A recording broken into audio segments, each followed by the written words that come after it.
Hello everyone, this is Salar and you are watching tutorial number 8 on JavaScript. In the previous tutorials, you have already learned many important concepts in JavaScript programming like variable creations, difference between mutable and immutable variables, different type of scopes and shadowing, right?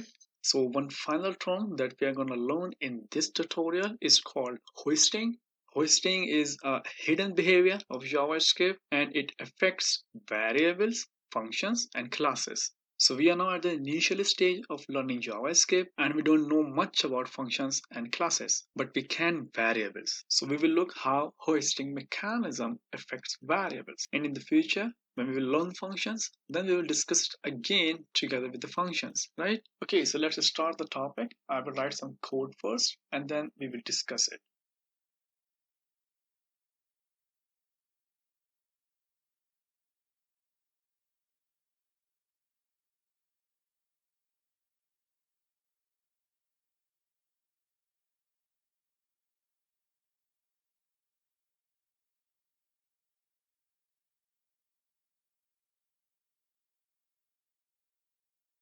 Okay, you see a very simple code, right? And you don't need difficult code to understand anything. Just keep things simple, and this is my strategy. I try to teach my students in a very simple way.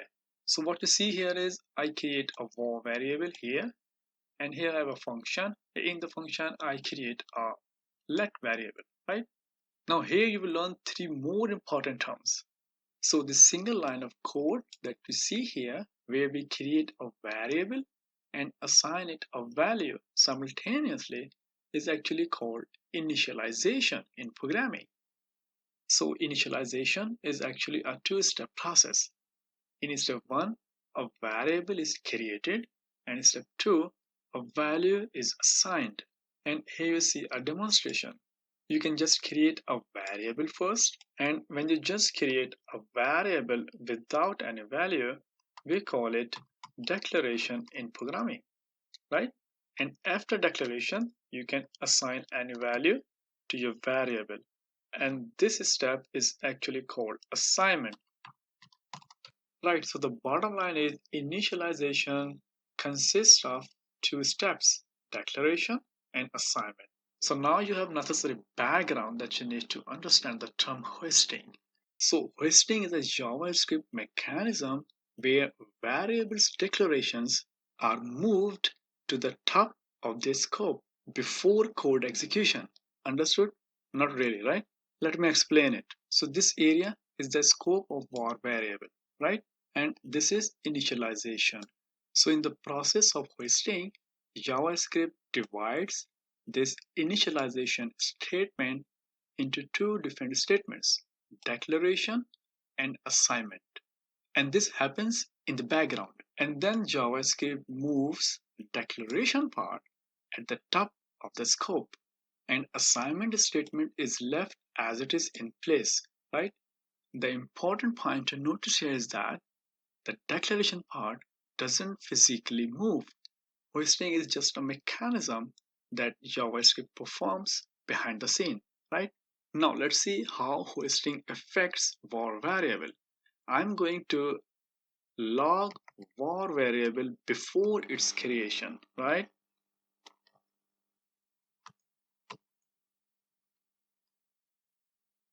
So I'm trying to read a variable before its creation, and you may expect a reference error to be thrown. But when you check the result, you will see there is no reference error. Variable is initialized by an undefined value. Undefined is a data type in JavaScript. So what happened behind the scene? JavaScript executed these two lines in different order that you see in the image to the right. The declaration of var x moved to the top of the scope because of hoisting mechanism, and then the variable is initialized with undefined value, and then JavaScript executes cancel log, and that's why you see undefined in the output. And after cancel log, the assignment part is executed, right? So now you have some idea how hoisting works in JavaScript. Hoisting simply means declaration part of variables move to the top of their scope and left the assignment part as it is in place, right?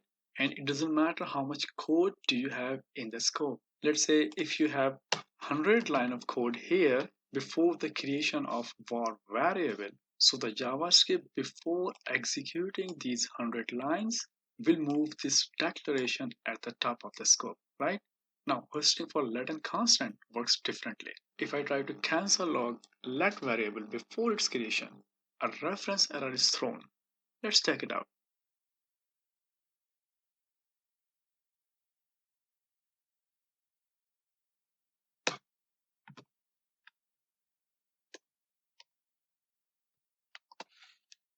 Now, there you see a reference error and it says can't access B before initialization. So the console output is not undefined. We see a reference error, right? Now the question is, does hoisting affect let and constant or not? And the answer is yes. This let variable is also hoisted at the top of its scope, like here in the function. But let variable can't be initialized with undefined value. And it can only be read when it is fully initialized in the code. So the bottom line is let variable declaration is also hoisted at the top of its scope, but it can be initialized with undefined value, and uninitialized let variable can't be read. That's it. Right, so you cannot read or console log let variable before its actual creation or assignment. So we need to put this console log after the variable creation and assignment. And here JavaScript defines another term which is called temporal dead zone. So when you work with latent constant, the area from the beginning of the block or scope to the actual variable declaration is called temporal dead zone. So the marked area you see on the screen is actually temporal dead zone. And this dead zone ends with variable declaration and initialization. So using this mechanism, JavaScript simply ensures better coding practice and forces you to declare a variable before you use it. And you see, we got expected output because we moved cancel statement out of the temporal dead zone, right? So that was all about hoisting mechanism, and I hope now you know how it works with variables. We will talk about hoisting again in the future when we will learn functions in JavaScript. And I will see you in the next tutorial. Thanks for watching.